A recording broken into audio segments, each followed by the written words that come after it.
So welcome everybody to the University of Baltimore, our 2018 Lessons from Legends. My name is Seema Iyer, and I have the great privilege of overseeing the Real Estate and Economic Development program here at the University of Baltimore. I get to interact with so many wonderful students here, and you have probably been meeting them today, and I want to welcome back our alum from the program here and other UB alum.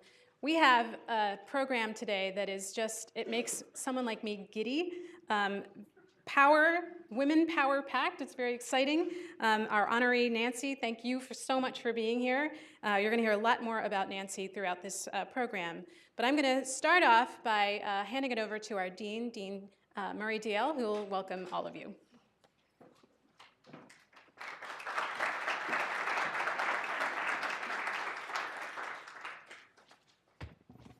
Well, welcome everybody. I want to welcome you particularly in behalf of not only the Merrick School of Business, but also the whole university. President Schmoke had asked me to extend special thanks to everybody to come, and especially to our guests, Nancy and Kathy. This is actually this is a very special event. Not only because we do it every year, and we have some, as you'll see, wonderful honorees, but also you might have seen a little subtle change. Students will have seen a subtle change in the bottom here of the bottom right-hand side. You see that this is actually the first external event that we've had since we announced to our university community that we're going to change our brand.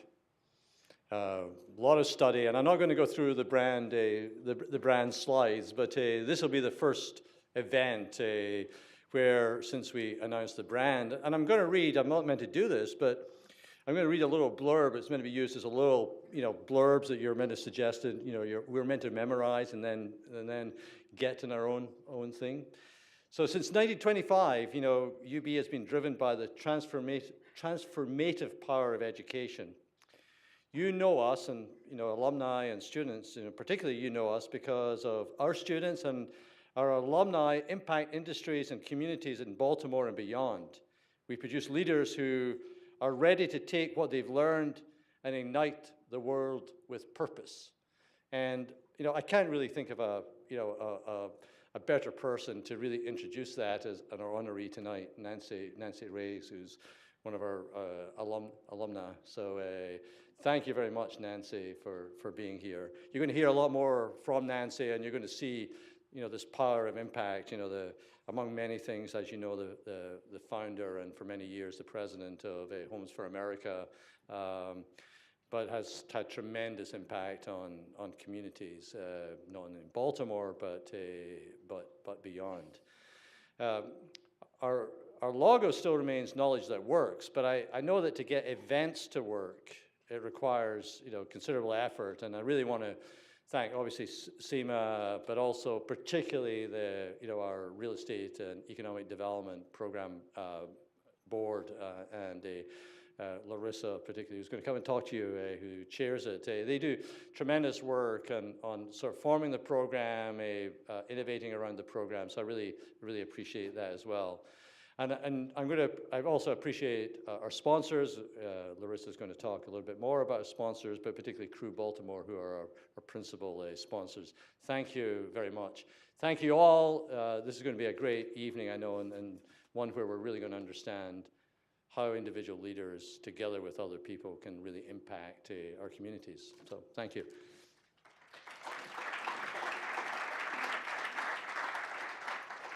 Thank you very much, Dean DL. Yes, we cannot do anything here at the University of Baltimore with our amazing Real Estate and Economic Development Advisory Board. If you could please raise your hands, those of us that are on the board. Thank you every time we meet, and every great bit of kernel of information that you give us on a constant basis to make sure that our students are prepared and are ready to take on the jobs that you might have to offer in the future. But we have amazing leadership from Larissa Salamanca at the Baltimore Development Corporation, and I want to welcome her to welcome all of you.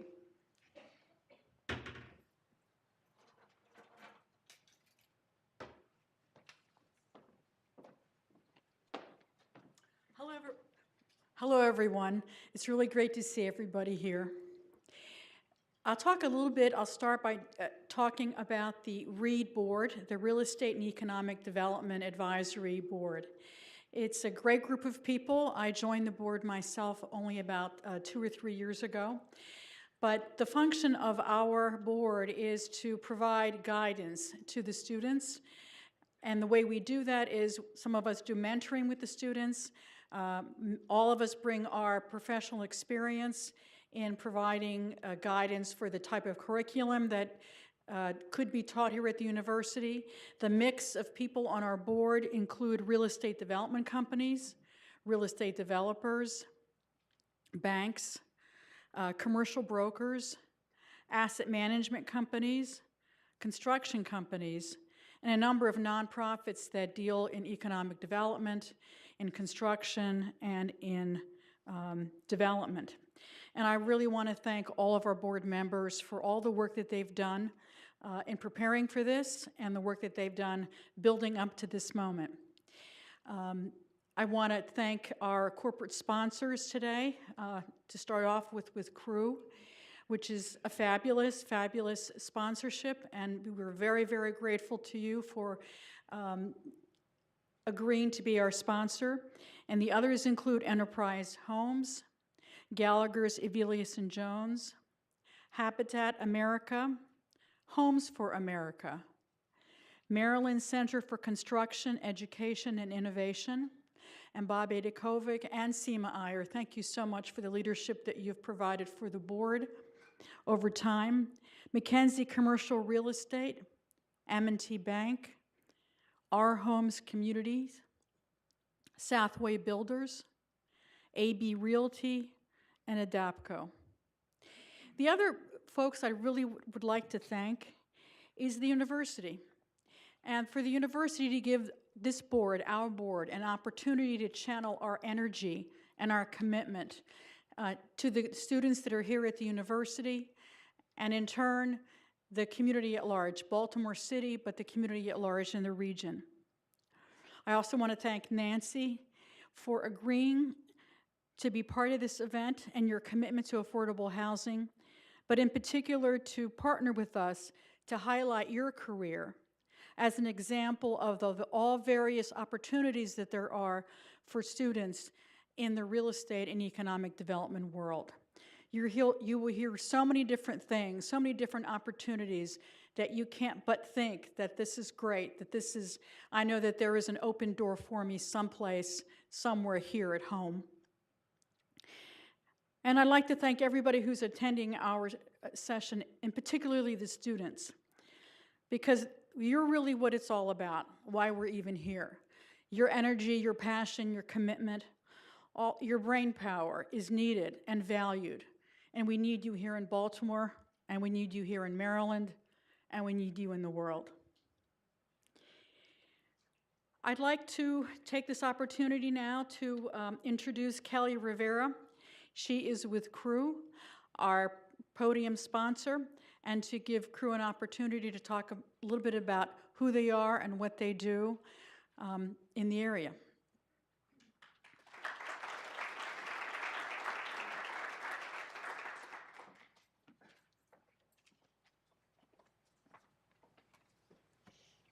Good evening. What a great night we have ahead for us, and I would like to be the first to say that I'm super excited to hear from Nancy and all of her adventures in founding Homes for America. As mentioned, my name is Kelly Rivera, and I'm a Senior General Manager in Markets Property Management for JLL here in Baltimore. JLL is a professional services firm with specialists whose common passion is real estate. I'm here today, however, representing your local chapter of Commercial Real Estate Women, Crew Baltimore. This is the organization of choice for women within the Baltimore metropolitan commercial real estate industry to achieve parity and opportunity, influence, and power by promoting professional opportunities and business relationships for women. That's a pretty powerful mission considering the events that are going on in our country today. Before we get into how Crew Baltimore and our Crew Network Foundation can help students such as yourself, Let me paint a picture for you as to why I was selected to speak on behalf of Crew Baltimore. 2001, January. Forecast is calling for snow. Most likely we'll get 80 degrees in a heat wave. Who knows what Maryland weather is going to have? Clearly 30 degrees yesterday, 80 degrees on Friday. You know how it goes. FAFSA's due, 6 more months until graduation, college letters coming in the mail, rejection letters coming in the mail. Guidance counselors asking the age-old question, what do you want to be when you grow up?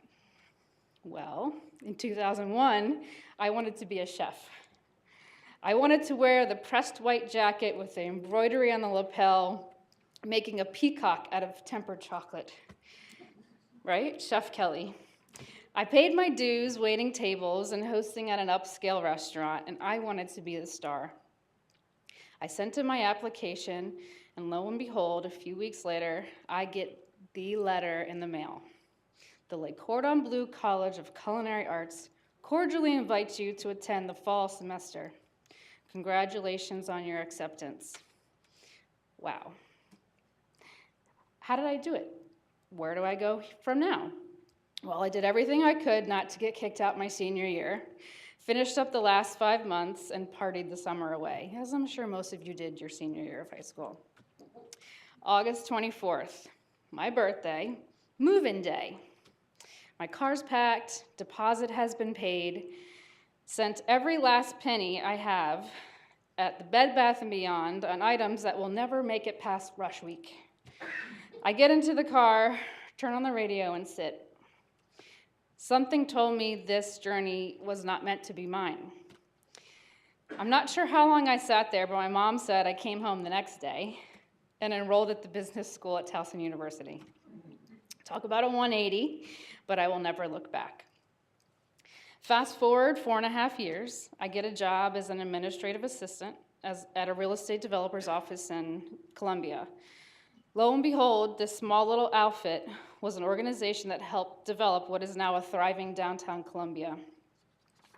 This seemingly meaningless job ended up building the foundation for what has become a thriving career in real estate for me. It is with great appreciation that I stand before you today at this Lessons from Legends as a UB alum. I received my MBA in 2011, and I concentrated in leadership and organizational learning. What I would like to share with you now, however, I wish someone had shared with me when I began my master's degree, as it would have sparked an earlier conversation as being a female leader. As I mentioned previously, I'm here representing Crew Baltimore, which is the local chapter for Crew Network. Crew Network is at the forefront of achieving gender equality and greater diversity in the commercial real estate industry. We aim to achieve this by advancing the success of women in the industry. Our membership offers unparalleled business development, leadership opportunities, and networking both locally in Baltimore and globally across our 10,000 plus member base. Crew Baltimore has a number of committees to include programs, sponsorship, membership, finance, and public relations. We have scheduled monthly programs which are posted on our webpage, and I encourage anyone who's interested in joining our chapter to visit crewbaltimore.org for more information. As my final remarks, I would be remiss today if I did not mention a wonderful opportunity. The Crew Network Foundation exists to influence the success of the commercial real estate industry by advancing the achievements of women. Annually, Crew Foundation awards 15 scholarships in the amount of $5,000 each to a female currently enrolled in a qualified field of commercial real estate. Eligible candidates must have a minimum 3.0 GPA, enrolled full-time as a junior, senior, or graduate student, and intend to pursue a career in commercial real estate. I imagine that there's a few of you in this room that would obtain to. In addition to the monetary component of this scholarship, award recipients also receive a paid internship opportunity, complimentary membership to Crew Network, and registration to Crew Convention, which happens to take place in San Diego, and I think we can all agree that maybe getting away from this cold weather is a good thing for people to do right now. To date, Crew Network and its foundation have awarded 106 scholarships, totaling $760,000. It's with great pleasure that I let everyone here know that 3 of those scholarships were awarded to UB students. This was 2008, 2009, and 2011. And I have a video here of some recipients previously.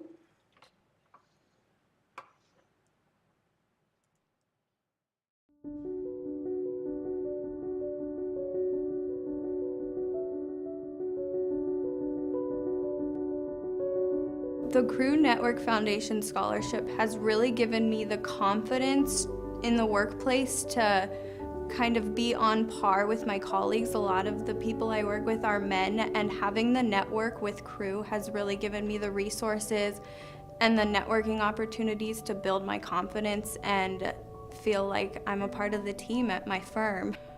Not only has the financial assistance from the Crew Network assisted me in pursuing that goal, but I really feel that being able to be involved in the organization will help me further network, make connections throughout the industry, and open up doors that wouldn't have been possible without the help from the foundation.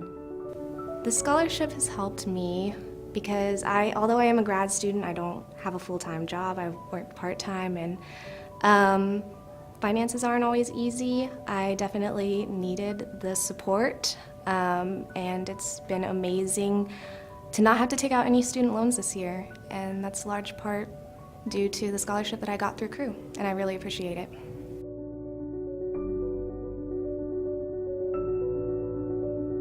Working full-time and attending school full-time, I am financing my own education. So any help that I can get, especially something as significant as what Crew has so generously given to me, has been very helpful, and I don't know how I would be able to continue my education without that type of help.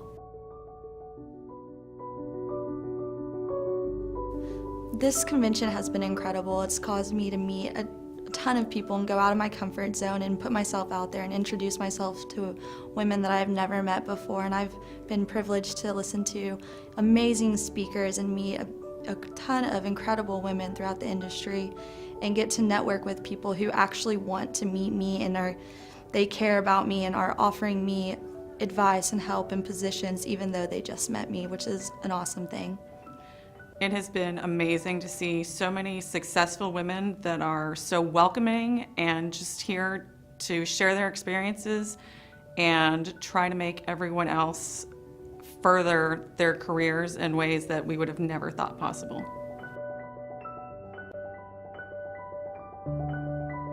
Thank you. Thank you for furthering my education.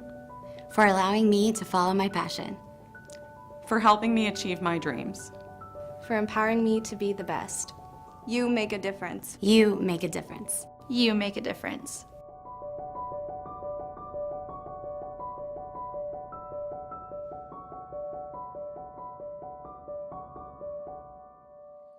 So I encourage anyone that might be interested in this scholarship to visit crewnetwork.org for more details and to go through the application process.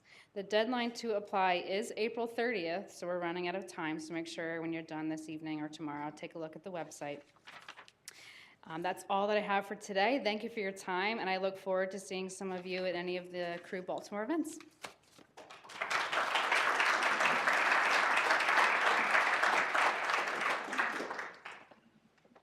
Such an inspiring set of comments. Thank you so much, Kelly.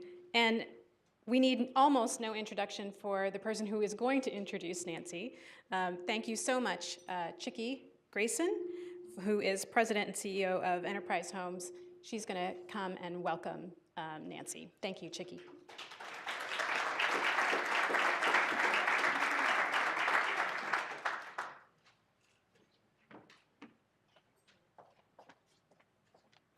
Good evening, everybody.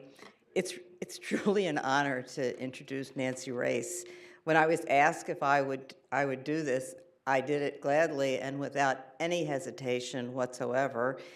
because Nancy is such a fabulous person. She's both a great developer and a great person, and sometimes in the development world, you don't get those two together. Nancy is very smart and very humble. Those are two things you don't always get together either. She's had a great mix of careers, first going public and starting her work as assistant manager at the Hagerstown Housing Authority. She then moved on to become deputy director and then director of housing development programs and the director of rehabilitation programs of the Maryland Department of Housing, till 1994, when Nancy and Trudy went private. I'm guessing, and I really don't know this at all, but I just have a vision in my head of the two of them having constant conversations about having worked in the public sector, helping to give state resources to people to build housing, that they, I think, realized they could do a better job and that they would use the state resources much more judiciously. So in 1994, they set out to create Homes for America, a first-class development company that creates top-quality housing and provides on-site supportive services and activities for residents. Homes for America has developed or owns over 6,000 units. Since leaving Homes for America, Nancy continues to be active in the affordable housing industry and is a principal of Nancy Rase Consulting Services. Her consulting focuses on working with nonprofit development corporations to help them become self-sustaining and operate efficiently. In addition to being smart and humble, Nancy is clever. She's dedicated to helping others, authentic, and generous. The work we do in affordable housing is challenging and complicated. It creates and/or requires a lot of brain damage, and it's unclear whether how much we create on our own or how much is brought to us. There are often 6 or 7 sources of financing, and each source has its own rules. She understands the programs, she understands the rules and the processes more than anyone else. She excels on the financing, and she knows how to solve problems. Nancy takes on a challenge and sees it through. She will do whatever it takes. Of Nancy's many gifts to the world of affordable housing, I just want to focus on one, and that is her ability to share and to help others. She is incredibly generous with her time and her knowledge. She's always ready to help others learn. Affordable housing operates in a competitive world. We compete on a regular basis for properties, for development opportunities, for money, and for resources. So, you would think that maybe everybody wasn't so friendly or not willing to share. But Nancy set the bar. She led the way for all of us to share, and she set that bar very high by helping trusted colleagues. She is a trusted colleague who is willing to share her knowledge and wisdom to help others learn, grow, and develop more affordable housing. Ultimately, that's the goal, is to develop more affordable housing. All who have had an opportunity to work with Nancy know the gift she has for sharing her knowledge and wisdom, and I have no doubt that you will see that tonight. So please join me in welcoming Nancy Rase and Kathy Ebner.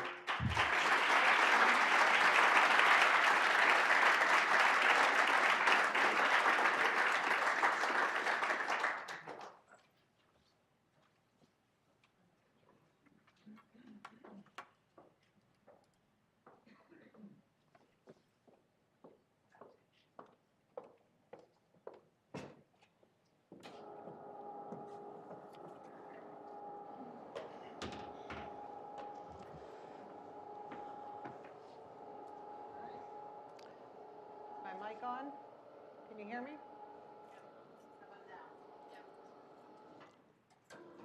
I think I'm pressing the right button. Maybe not. Can you hear me now? Can you hear me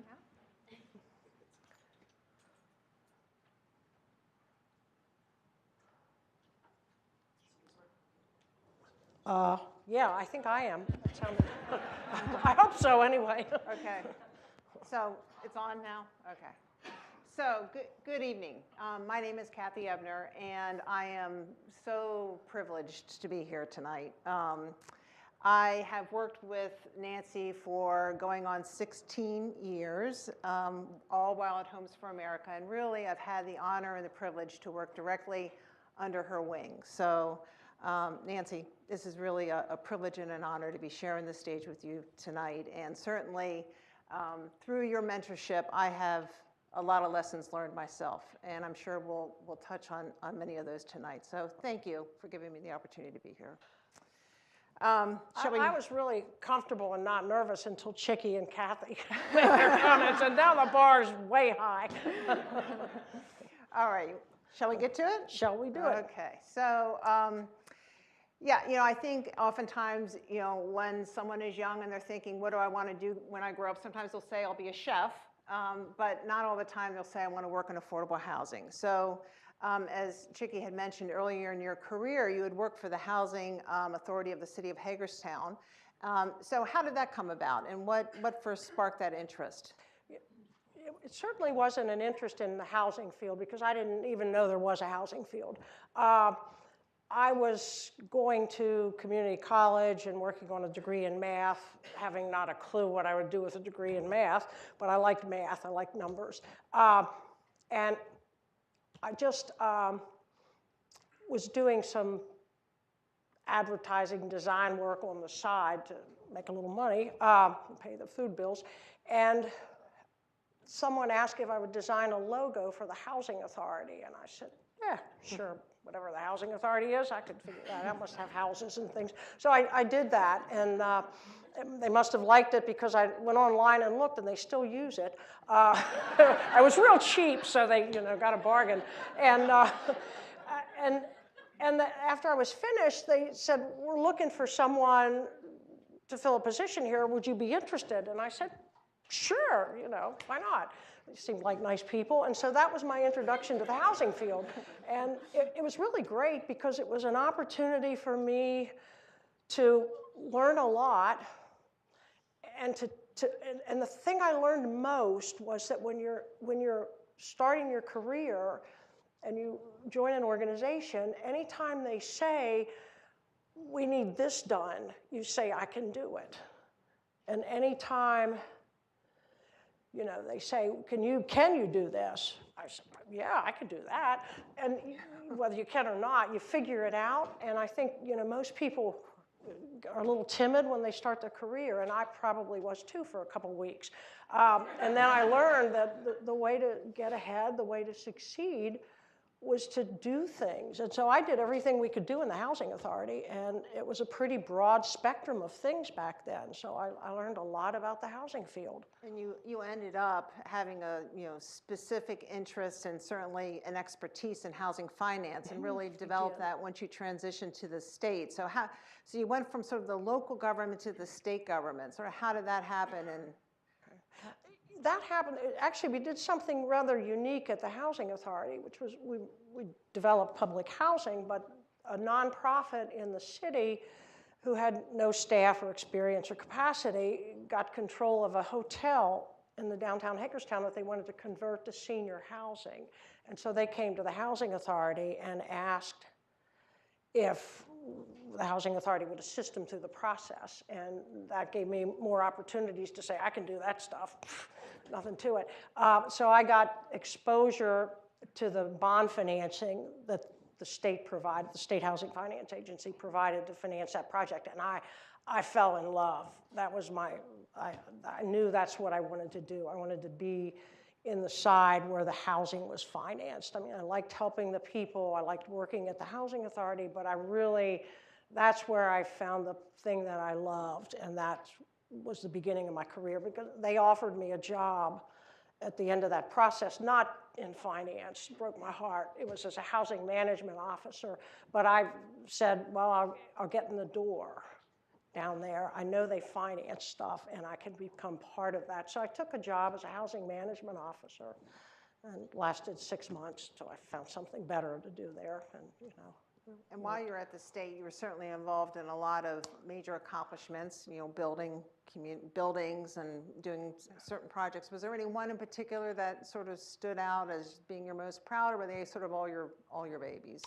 Well, I liked them all. I really did. I think you know, I started with small stuff on the rehab side and then moved into the multifamily side, and grew into the tax credit program when that was created in '86. But, you know, when I look back, I think the one project that most excited me, and I got way too involved in, was here in Baltimore City, and I'd never been involved in anything in Baltimore City, and it was 3 buildings up on Druid Park Lake, the Esplanade, Temple Gardens, and what's the third one?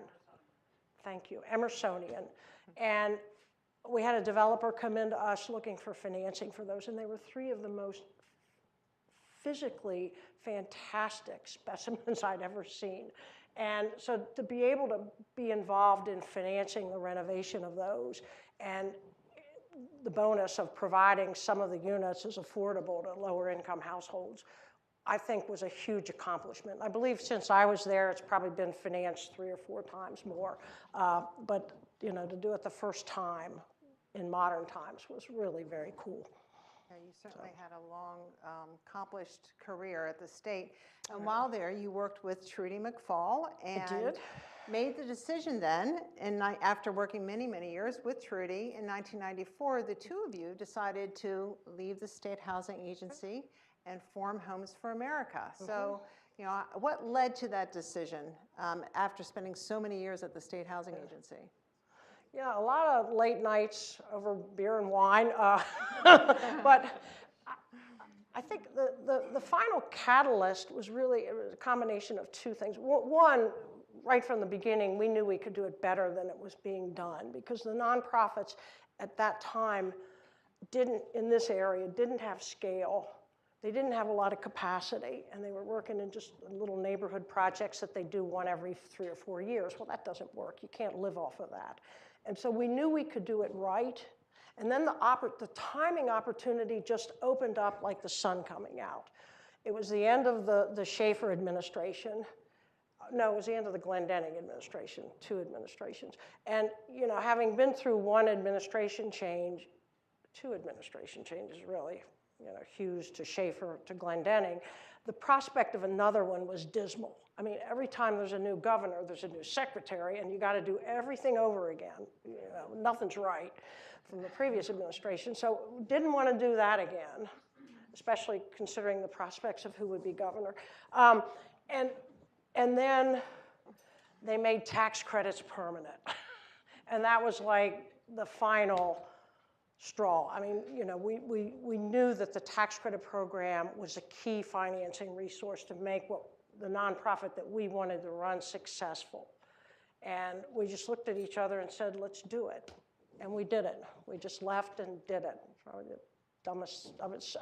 In hindsight, it was a gutsy move, but at the time it seemed, the heck, let's go do that.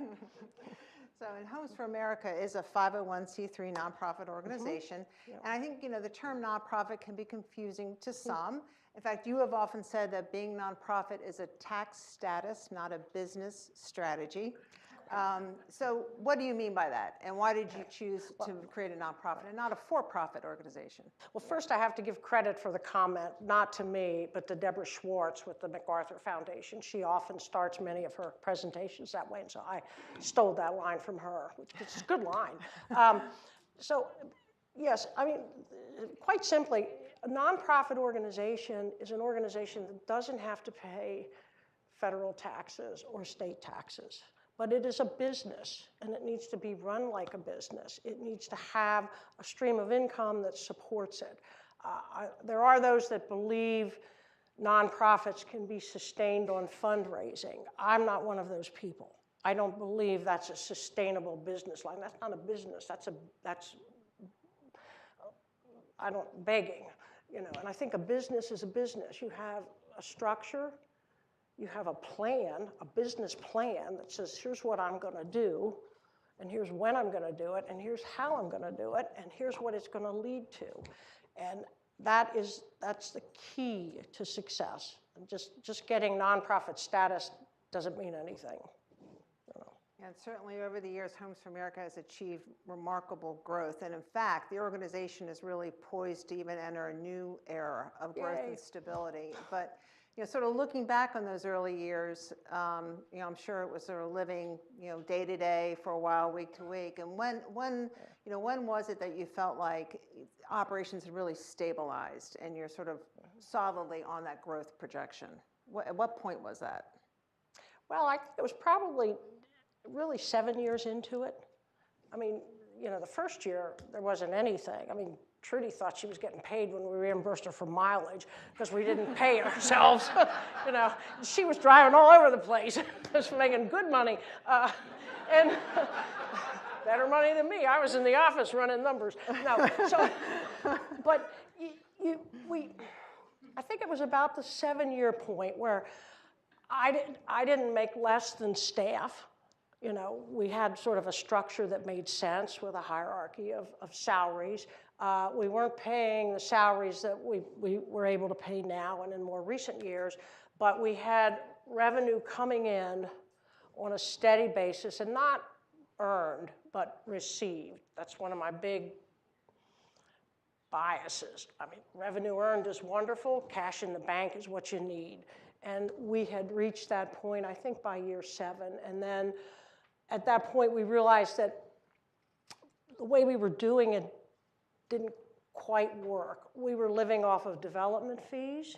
So every time you do a big project, you get a big fee, and that carries you for so many years, and then you get another one.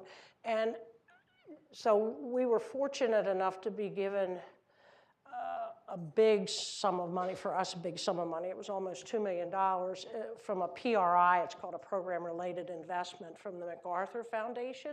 And it was a 2% interest money for 10 years.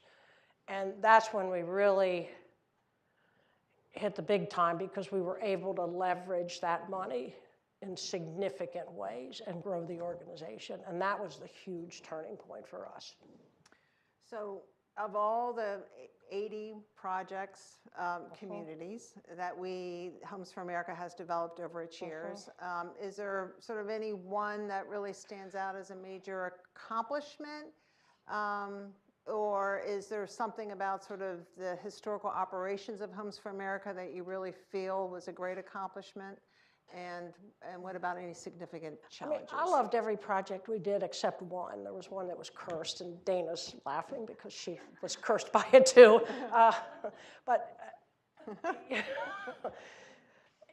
I loved everything we did. I felt good about what we did, and Homes for America is unique.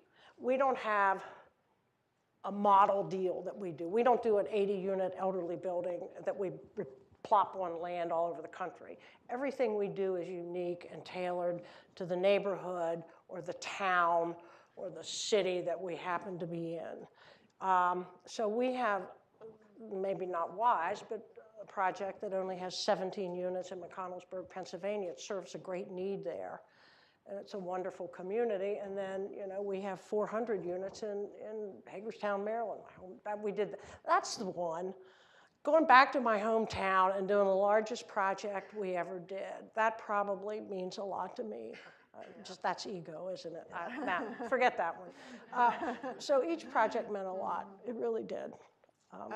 And so, so finally on Homes for America, what do you, and I'm really especially interested in hearing this answer, do you think is the key to our future success and our current success? What's the one or two things that we really need to pay attention to? Okay. First and foremost is people. I mean, the people that populate Homes for America make Homes for America what it is. And I am so proud of the people at Homes for America. I mean, it means so much to me that you succeeded me. That's just, well, sort of. There's a few months when she wasn't sure she wanted to do it, but the people are important. You have to treat people well. You have to treat people with respect, and you have to give people the opportunity to grow and to be part of that organization. And everybody needs to feel like they're part of, that they're an owner too of that organization, that it's as much theirs as anybody else's. I think that's been our success, and I think if anybody looked at our staff roster and saw the longevity of folks at Homes for America, I think they would agree that the staff are very key. And the other thing is have a solid business plan and stick to it.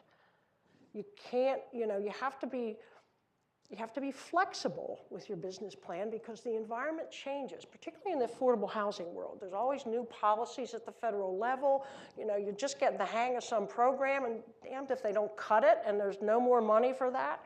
So you have to be flexible but focused on a business plan that has to make sense.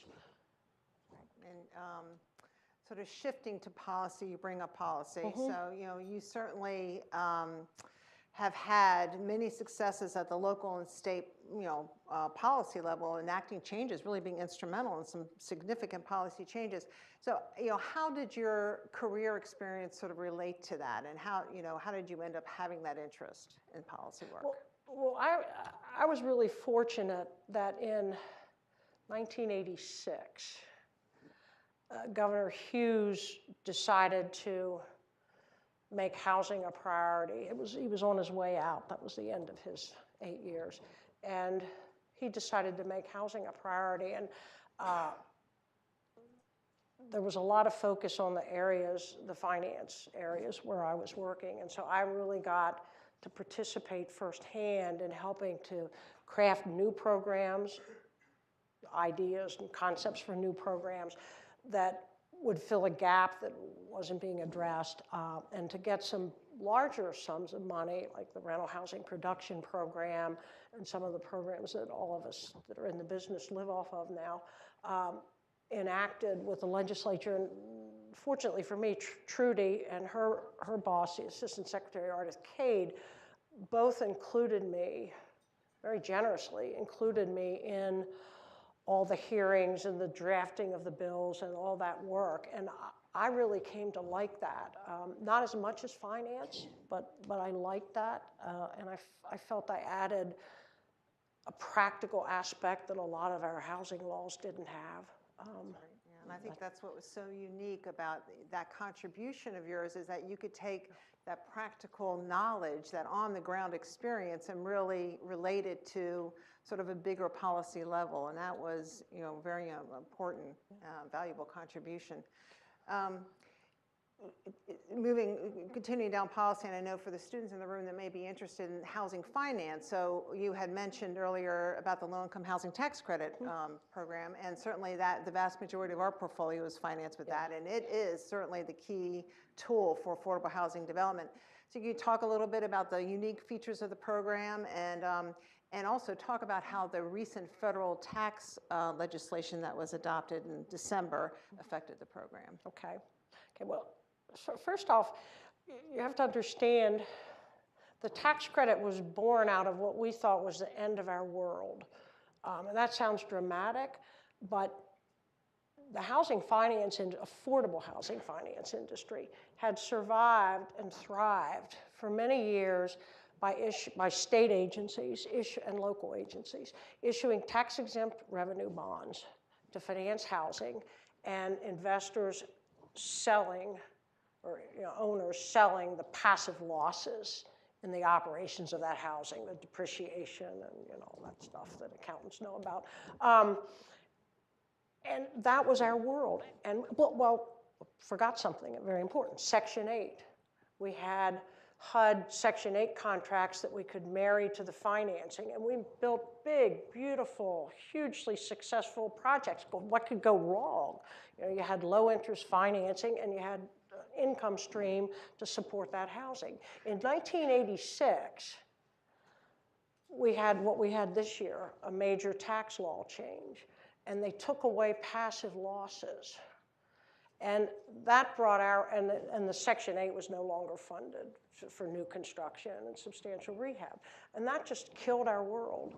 And they adopted this thing called tax credits, and we're all running around thinking, what is this? How do you make it work? What will you do? And it took, I'd say, a good 5 years for the industry to get a handle on tax credits. In the early years, you had individual investors coming in and applying for the tax credit so they could take a credit on their personal taxes. But it wasn't the big mega business that it is now, with banks investing huge amount of money in buying tax credits, a whole institution of syndication. Enterprise is a big syndicator of the tax credits. I mean, it's a big business now, but and interesting, when it started, some of the earliest transactions, you know, the tax credits were allocated to states, and then developers would come in, apply for the tax credits in a competitive process that wasn't real competitive back then, and they'd get an award of tax credits, and then they could sell those credits, and then the buyer of the credits could take a tax credit every year for 10 years, and the amount of the tax credit was based on the, to keep it simple, the cost of the project, excluding some items. So it took a while for that to catch on. So some of those early sales, there were like some electric companies out in California that we all later learned didn't really exist, that bought the credits, and they were buying them like for 35 cents on the dollar. The market today is a little weaker than it was in its heydays, but in this area, where are you now? About still 90-some cents on the dollar. Out in California, you can get $1.07, $1.10 on the dollar of tax credit. So it generates a lot of equity if you think about it. If you're selling something over a 10-year term and you're getting paid for it, you get the present value of it at closing, or during the construction process through closing. That generates, in many cases, about 1/3 of the cost of doing a development project. So if you have equity coming in and you're not paying interest to an investor, that investor's getting paid through the credit they get on their taxes, that's better than cheap money. I mean, there's a few catches, but it's an effective tool for our industry that I don't know where we would be without that tool. And we've had a major shift in that program recently with the reduction of the corporate tax rate. Yeah. Going from 35% to 21%. Well, yeah, I haven't seen that big of an impact. There was a lot of sort of concern and fear, and I think most of the investors adjusted before the tax law was even adopted. That's the level of confidence. And so there was about maybe a 15% reduction in, you guys will correct me if I'm wrong, right? There's probably about a 15% reduction in the value of the tax credit, but I do think over time that will creep back up. And there certainly doesn't seem to be a diminished appetite for buying the credit. That seems to be still strong. A few investors dropped out, but it didn't wipe out the industry by any means. I think it's still the most viable, along with state funding resources, the most viable resource for our industry. And there's also, even with the strength of the tax credit program, there's obviously also needed federal resources. There's some gap financing that's received through the federal level. The Section 8 program is very important. And we've been having a roller coaster on that more recently at the federal level with proposed cuts from the deep extinguishing cuts from the administration. Thankfully, Congress did the right thing and funded the housing programs at a reasonable level through September 30th. Right. But we're all sort of waiting with bated breath about sort of what FY19 is going to entail. So, despite these challenges, we do remain optimistic because we need to. So what are you most optimistic about in terms of sort of the federal level and the appropriations and our ability to overcome those challenges? Well, I think my optimism doesn't come from the federal level. It comes from responsible states. And, there are huge amounts of resources that states, not all states, but we're fortunate in this region that Maryland is a very generous state with its resources and puts money into affordable housing. Probably we get more money from the state in Maryland than the federal contribution that's directly for housing in Maryland. So I think, I'm optimistic that Maryland will continue to support housing and that other states in this region, I think Virginia, I think Pennsylvania, will remain responsible housing agencies and will continue to supplement. What I worry about most, it's easy to be pessimistic, and I tend to be a little bit pessimistic when we talk about the federal government. I don't know why exactly, I just do. But I think what I worry about most is when they start to cut the Section 8 rent subsidies and what that's going to do to families. It will hurt our industry, but it's going to hurt a whole lot of families a lot more than it hurts our industry. And that is a concern. I do think that there will be efforts at sort of limiting the length of time that a family can receive Section 8. I don't think that's all bad. I just think it has to be done right, and I fear that it won't be done right. Yeah, the future is certainly going to be interesting. It will be that. Another shift in housing policy more recently has been with focusing affordable housing in higher opportunity areas. In fact, the state of Maryland has recently revised its allocation plan for a strong preference to locate affordable housing in affluent areas, areas that contain employment opportunities, strong schools, et cetera. Can you sort of talk about what has led to this change and what are your thoughts about it? Well, I think it's a good change. I very much support it. I think housing should be, I don't think people who have trouble affording housing at the market rates are located in any one place. They're all over the place, and they all want good things for their families and their children, which is to have a good education. So I think sort of concentrating housing in areas where you don't have good schools, where you don't have transportation, where you don't have jobs is really stupid. So if we're getting past that, hooray, it's time, it's past time. It will be challenging. I'll relate a bad experience that Homes for America had, and it still burns me. We had a site in Baltimore County, Maryland, and I speak freely about this. It was zoned for 50 homes. We were building townhouses, and we had a model that we use still to this day where we build rental townhomes using the tax credit program, but at the end of 15 years, the families that live in those homes can buy them, and they can buy them in a way that it's affordable to them, and I think it's a great program. It's a wonderful program, and we're building communities that are part of the greater community. It's beautiful housing. We have the oldest ones in Annapolis, and people are buying now or getting ready to buy now. And Baltimore County, at that time, the state had a requirement that the county had to approve every project that the state funded, whether it was zoned properly or not. And Baltimore County turned that project down because they didn't want us to do affordable housing in a particular council person's, what was her, Kathy Bevins. I do have venom about this. Kathy Bevins' council district.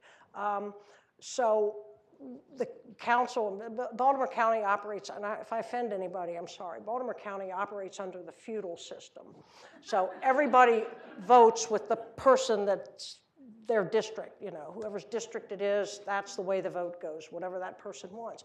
And she killed that project. And, we lost a fair amount of money on the project, but that wasn't important. What was important was that was the catalyst that got the law changed, that the state took out the provision that gave a local government the authority to kill a project by saying they had to approve it before the state would fund it.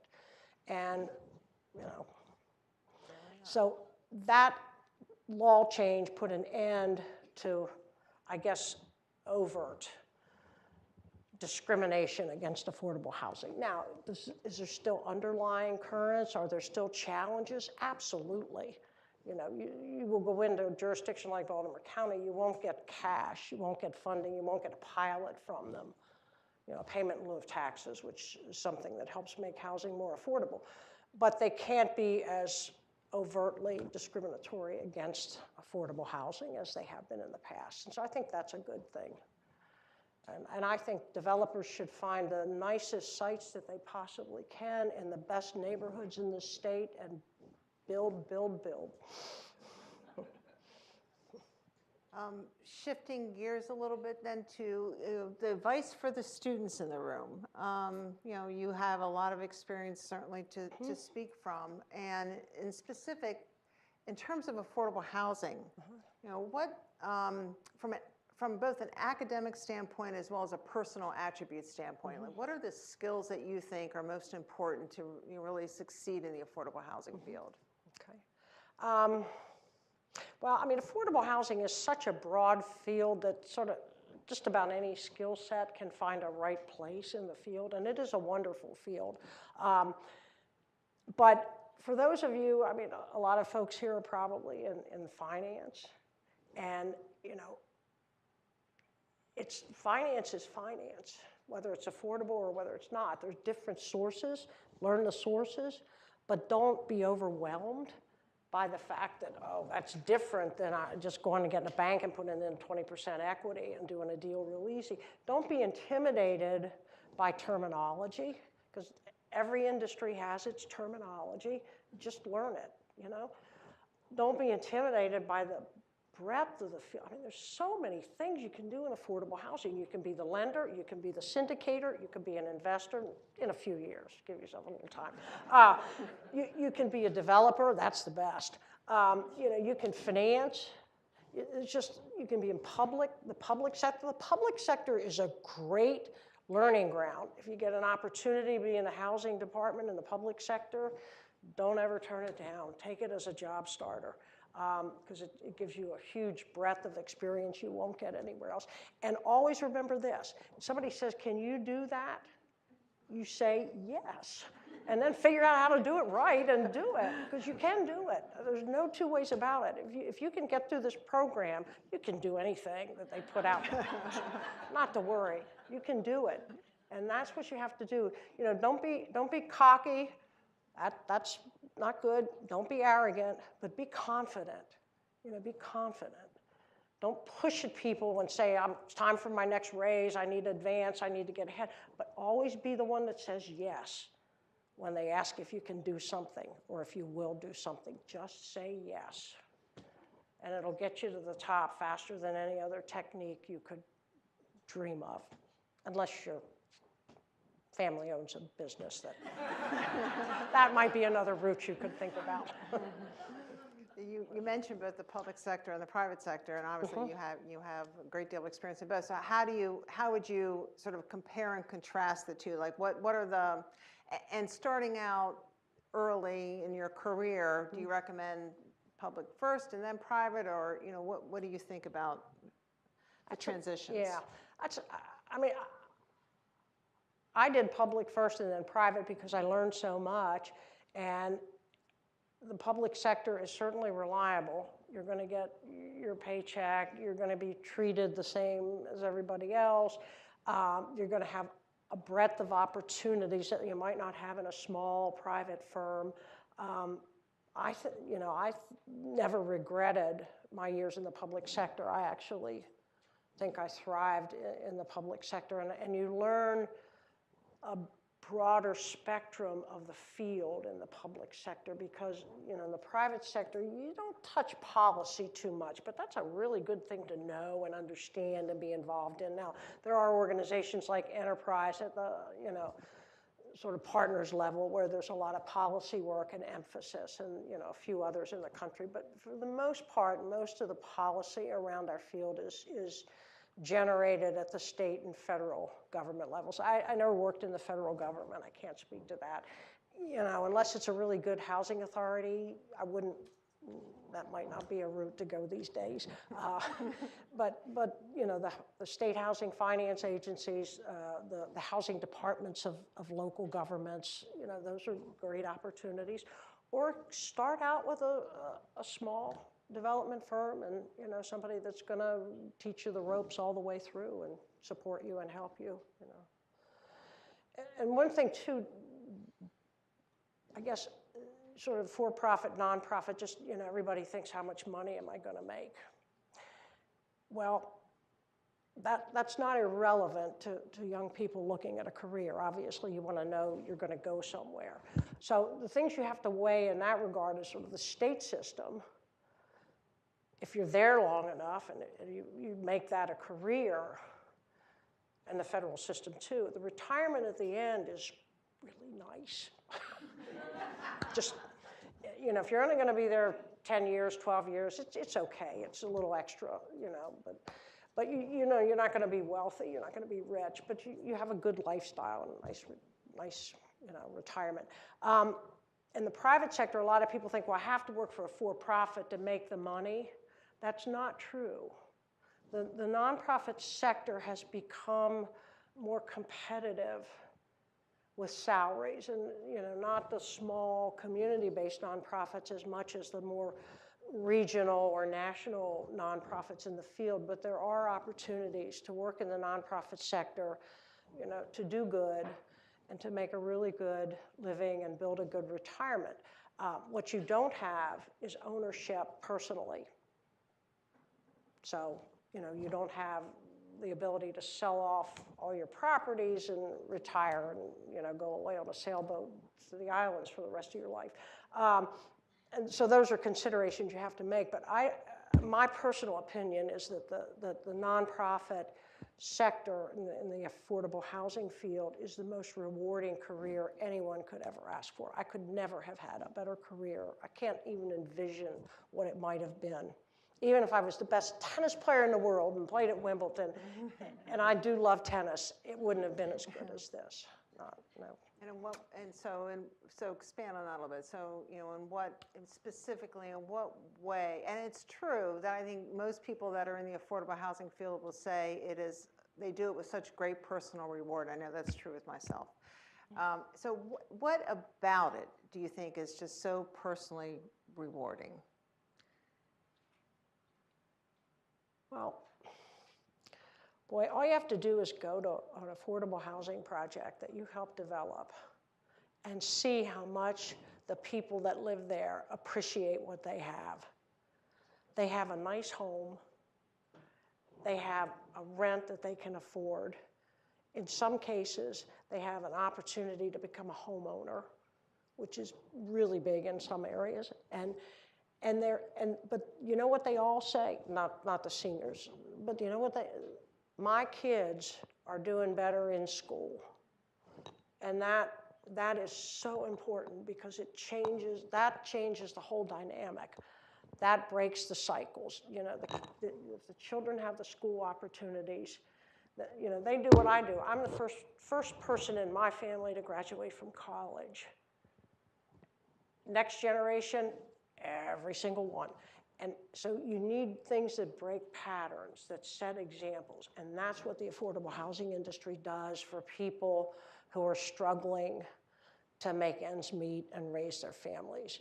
And for the seniors, it gives them comfort and a place to live in a sort of happy, collegial, friendly-filled environment after having struggled their entire lives in most cases. And many of the people that live in our senior properties never owned a home. They've always rented. And it gives them, you know, a very nice end to their life. And I just can't think of anything, you know, I often think about what else I could have done.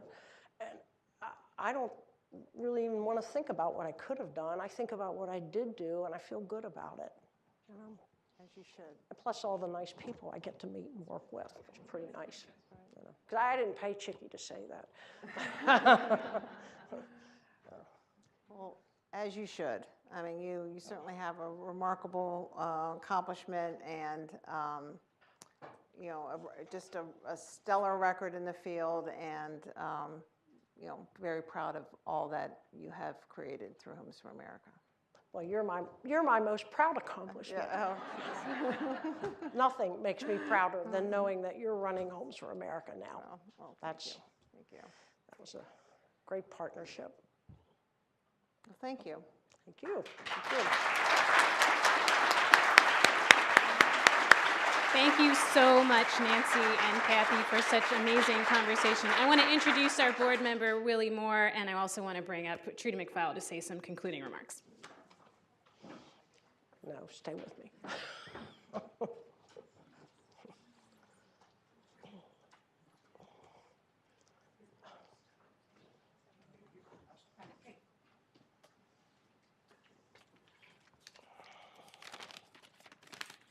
Good evening. I'm that Trudy McFall that was mentioned. Well, actually, nobody mentioned your last name. I know. She I have no a. last name. I'm like Cher.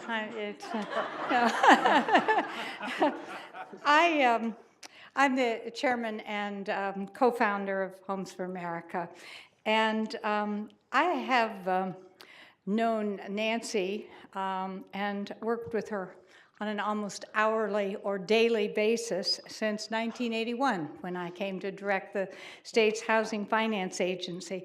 And if you're all sitting out there doing some fast math, yes, that's 37 years we have worked closely together. And she has been a wonderful business partner and friend. I wanted to add kind of a different take. I knew you were going to be a lot of students here, so I thought, well, you're going to hear about how smart she is and gracious and wonderful, and so probably I don't need to beat that. You got that, I'm sure, and it's all true. But I thought, well, since I have been privileged for 37 years to know this living legend, I thought I would tell you what I thought were some of the characteristics or attributes for success that might have some relevance to your life. Obviously, you've heard she's very smart and she's very brilliant, and that's all true. And I don't know where it comes from, whether it's DNA or cultivated or you all trained her so well here at this school. I don't know, but it's something that we can all aspire to, but probably are not going to reach that state. I know I never did. So that's clear. You know, we can give that it's great if you're really smart and brilliant. But I wanted to tell you about some other skills that might be things you could think about in your life and career. I think one of Nancy's special skills, and Kathy sort of alluded to it too, is an ability to care about, dig in, and master extraordinary detail, and then turn right around and dig in and master and see the big picture and see how they come together. That may sound, I don't know what it sounds like. It's an incredible skill that she could dig into a detailed reg and then tell you how it affected the industry and then what kind of legislation we needed to go after in order to do that. So think about that, you know, as you developing a specific detailed skill. Boy, think about where you can go if you can master the details, master the bigger picture that they're a part of, and then articulate them so people can understand them, which in our field is no small accomplishment. I mean, Nancy was always brought in to explain things to Trudy because she knew how to explain the complexities of all of the financing to somebody who wasn't doing that on a daily basis. So I think that's a tremendous skill that Nancy has. And do not ever think that being laser focused and totally determined is not the characteristic probably of all the living legends you've heard here, but it certainly is a characteristic of Nancy. She is absolutely focused on what needs to be done, how to do it, and do not mess with her when she is doing it, because she's on it and she is determined to get things to the product. So that is a huge characteristic, I think, for success.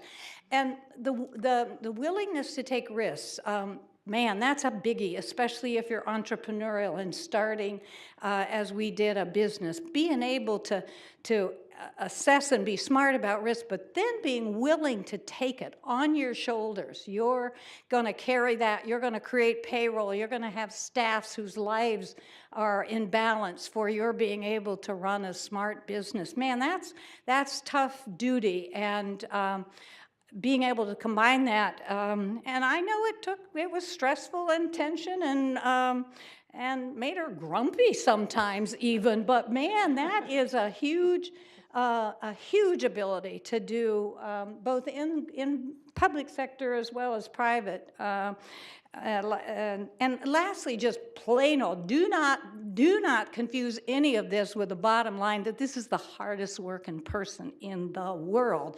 So when you're all done with all these other skills and attributes, man, she would grind it out like nobody you ever saw in terms of the hour and the focus and product that she would produce. So I think those are all really important skills that we might find in all of our legends.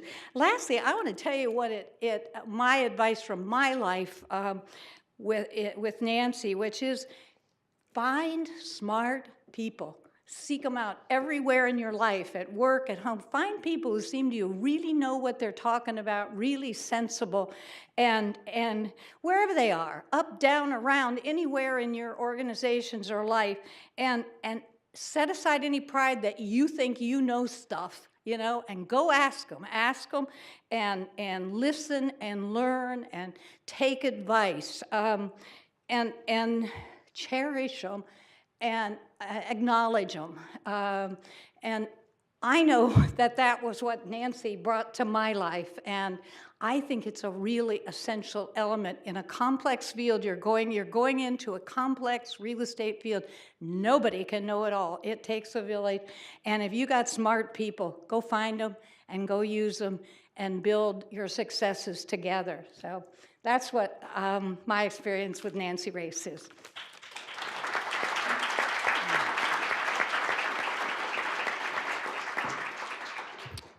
So my name is Willie Moore. I'm president of Southway Builders, and I happen to serve on the Reid Advisory Board. And Southway Builders had the good fortune to do their first project with Homes for America, I think about 15 years ago. And it's been great for us ever since. This is a great honor for me. Being on the board, the prior legends, I think, are people that maybe the broader public associates with real estate, kind of the Class A residential developers, the Class A commercial developers, and Trudy and Nancy have built a company that is Class A in their market segment of doing affordable housing. And I think that deserves a huge round of applause in itself. But I also want to just acknowledge that Nancy is also the first woman who has been a legend here. And I think it's safe to say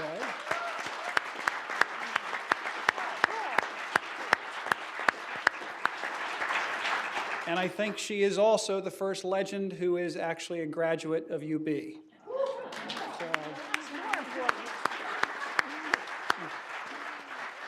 So Trudy and I have the honor of being able to present. This is, I guess it's U of B's Lessons from Legends Oscar, our little award, and we've got a gift bag from the board to present, so thank you very much. Thank you.